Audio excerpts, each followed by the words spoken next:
Today, in the Gospel of Mark, at the end of chapter 12, we find a remarkable juxtaposition of the scribes, the bad scribes, and a widow. And I think that far too often when we hear about this story and we hear about the widow giving her mite or her mites or all that she has, we focus a lot on giving. And I want to pull back just a bit on today's text. And I want to show about how awesome this widow really is, and not just because she's giving of what she has.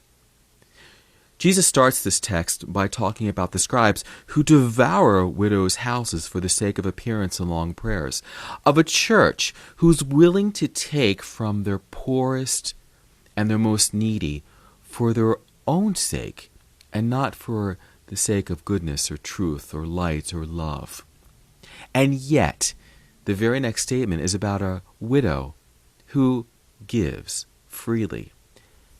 I am sure this widow is not stupid. I am sure that this widow is well aware of the hypocrisy of people that take and don't give. And regardless of the hypocrisy of others, she gives freely.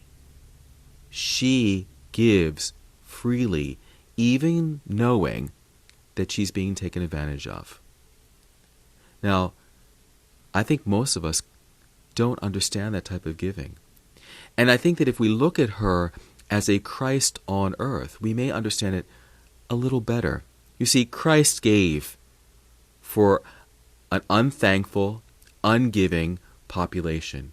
He gave his life for the salvation of the world. And we take advantage of it. We take advantage of Christ's gift. And the scribes take advantage of the widow's gift.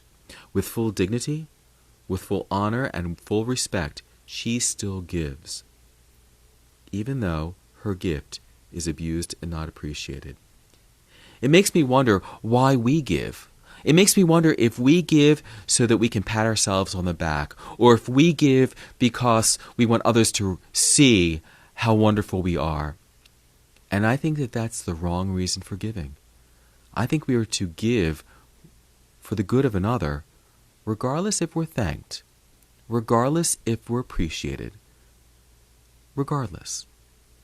We need to understand that God has bestowed upon us dignity and worth, and that we are responsible to take care of others, even if we don't get thanked, and even if we're not appreciated.